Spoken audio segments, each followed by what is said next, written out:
Hi guys, ArchieLuxury, and who do I recommend in America?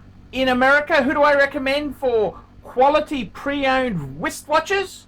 David SW, David SW, David SW. Go to davidsw.com. He is the best, the greatest pre-owned dealer in all of the United States of America.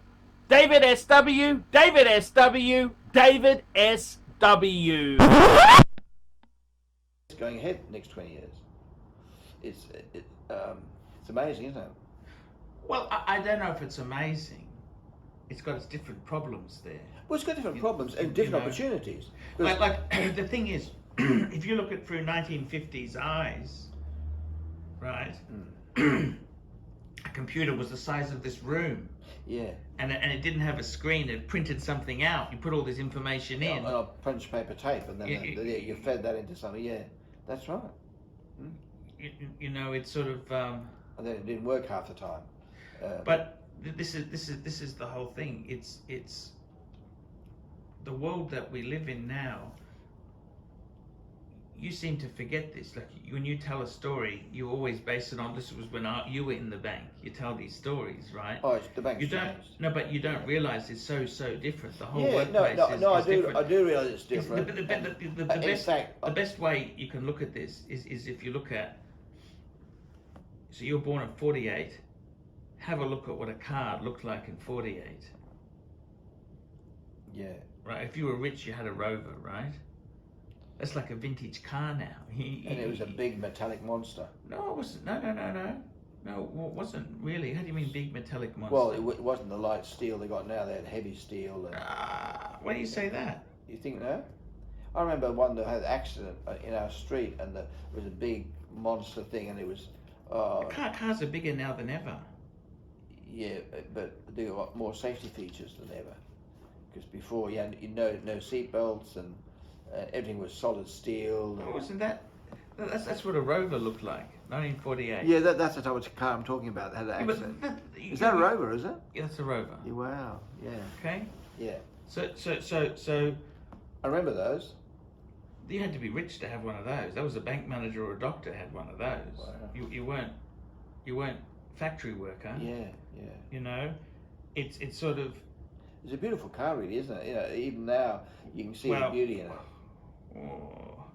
Well, then, okay. So that was when you were born, right? Right. I think cars are good because you can see very easily what they look like. You know. So you were born in 48. Yeah. That's what that looked like. That's a 67 Rover. It's nice, I think. But anyway, yeah, 67. No, well, Harold Wilson had one of those. Did he? Yeah, I like the previous one, but more statesman-like, the first one. Same size. Same size. No go.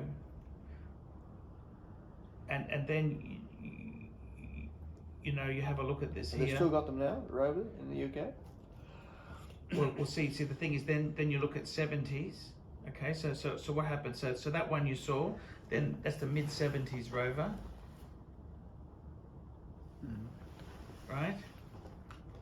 Because I went to England, I drove that one. Remember that was a nice car. I liked that one. And then you had the 80s Rover. Yeah. Right. And then. You know, this is the one you would have driven there in England. It's a Rover 75.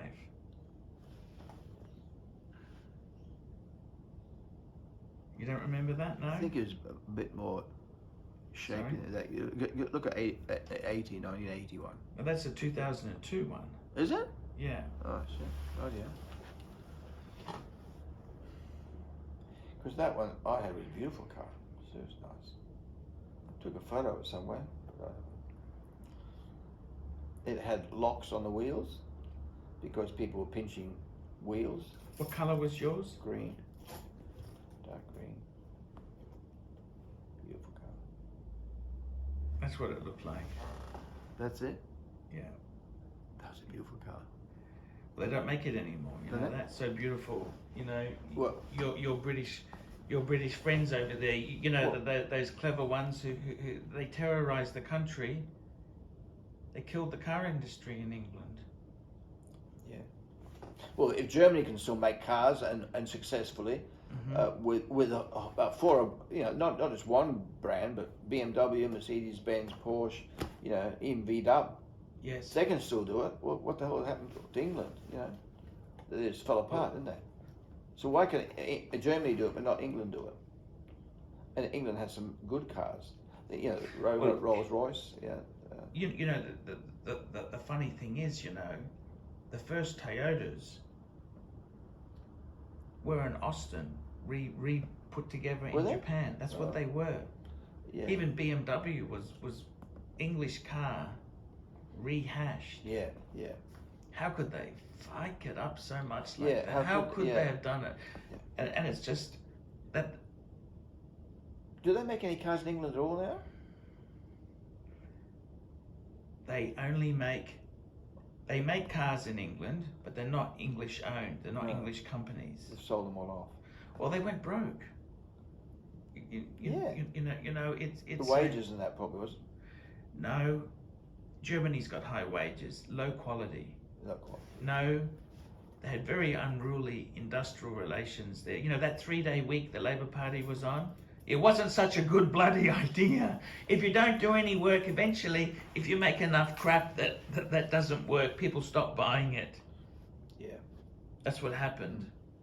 Well, the car industry got killed. Well, Australia too. We don't make it. We never had an Australian car really, but they all closing. All the plants are closed down too. It's very unfortunate. And I can't understand. Why couldn't they have? But the reality is, General Motors and Ford ripped the government off. Yeah. They funneled that money back overseas. They really are criminal. What they did here. Yeah, but Australian government, I mean, they've done that in industry. They've sold the ports and things to China. They've sold farms off to China. You go and buy a farm in China, see if you can buy a farm. Yeah, that's it. But see you can buy a Chinese port or lease a Chinese port for 99 years. Yeah. See how you go. Yeah. Well, you might sign the lease agreement, but you come and collect it, and you about 100,000 soldiers there, and you'll be gone. Well, that's the problem. We have done some very silly things. Very silly. And probably Trump brought a lot of that out. But I mean that's how it's moved. It's moved that way. Well, yeah, I suppose if somebody was forward thinking, they'd move it back or move it for the good of your own country. But see, I think another thing is our politicians are already based on short-term expectations, not long-term expectations. They don't make long-term plans; they make short-term plans for the next election. Well, that's how the system works. And if you have it like a dictator system, well, he's making plans for the next 10 years, hopefully. But then some of those dictator systems don't work. Yeah. It's interesting to see what happens in Russia, because they had like the Iron Curtain. They had the communist system, and that sort of disintegrated. But then, well, they just poisoned the opposition. Yeah, but the communist thing supposedly went, but the people who were there are now in charge under their system, and it's just as bad, perhaps. For the normal person, I don't know if it's good or bad. And then the whole the union of all those countries is gone. Ukraine, Poland, Czechoslovakia, they don't want to be part of Russia anymore, of the Soviet Union, do they? No. That thing. They would have their own sort of freedom and thing. And so it'd be interesting to see what happens in Russia now. Because some people, there was a thing on 60 Minutes or something, these people in Melbourne or somewhere were supporting the communist, the Russian government here. They're saying how good it was. But then there must be, if people are discontent, like in Ukraine there was discontent, and they threw out the prime minister. The president got kicked out, and they put another one in. But in Russia they can't unseat that guy. So why could they in Ukraine, but not in Russia? But even in Ukraine, it's a corrupt system, and they struggle with being helpful to the people. And then you wonder, why is Australia so successful in being a good place to live in, and yet other countries with bigger populations, like in Thailand, and that aren't. So I suppose we're lucky we're here. Hopefully that luck stays there. But I think that the reality is, you've got to look at it this way and say that we've had the resources, the country's done well. The resources, right. And we had a small enough population. You didn't have too many people here. If you had too many people who were desperate and poor, like India, it's very hard to get out of that mess. It's sort of here. We've kind of, in many ways, Australia is quite a unique country. It's one of the few kind of little islands. Massive resources. It's away from other people coming, like with COVID. We've done so well at COVID there, really. And even with defence, because you're surrounded by water, it's harder to attack and take over. Like in Europe, they change the borders every 50 years, don't they? They've also had the Americans. The Americans have really helped Australia. Well, they want the satellite bases here. They only help you if they want something. Where would you, if you had a choice, where would you want to live?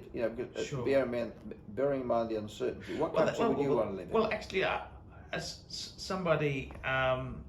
Hey guys, check out one of my best friends, Jamie Opulence, on YouTube. Just go to Jamie Opulence on YouTube. A fantastic channel from my good friend Jamie. Check it out, guys. Hey guys, ArchieLuxury. Guys, I want to introduce a new service to you. ValueYourWatch.com. Proud supporters of ArchieLuxury. No seller's fees, no buyer's fees. That's right, guys. This is a trading platform to buy or sell watches. You can start selling for free. That's right. We advertise our paying subscribers on Google, Facebook, Instagram, LinkedIn. It's a global platform. That's right, guys. Get $50 off the annual subscription by applying the coupon Archie when you check in there. But guys, you can try this for free straight away. Guys, you can start listing watches. ValueYourWatch.com.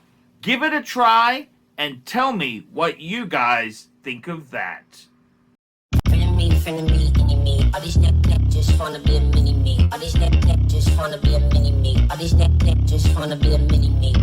Feeling me, any me. All these neck just wanna be a mini me. All these neck just wanna be a mini me. All these neck just wanna be a mini me. Feeling me, any me. All these neck just wanna be a mini me. All these neck just wanna be a mini me. All these neck just wanna be a mini me. Feeling me, any me. All these neck just wanna be a mini me. All these neck just wanna be a mini me. All these neck. Like, subscribe, and tell your friends, and don't be afraid to get a paid review. $50 for a paid review. It helps me stay full-time on YouTube, and I will see you in the next one. $50 paid review. I can't survive on Google Ads. I need your support. And guys, you could also sponsor me on Patreon. Patreon allows you to pay as little as $1 a month to keep me on YouTube. Hey guys, ArchieLuxury. Who do I recommend for watches in Brisbane and Sydney? Vintage Watch Co. That's correct.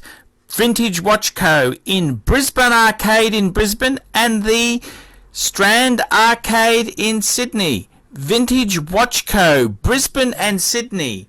Ronnie, I've known him since the late 90s. Ronnie is a top bloke. Luke is a great guy. Vintage Watch Co. That is who I recommend in Australia. Check out Vintage Watch Co. and the guys' amazing range of watches. They also do service and repairs. Vintage Watch Co. That is where the pontiff goes. You know, some of my Pateks came from Vintage Watch Co. That's right, guys. Vintage Watch Co.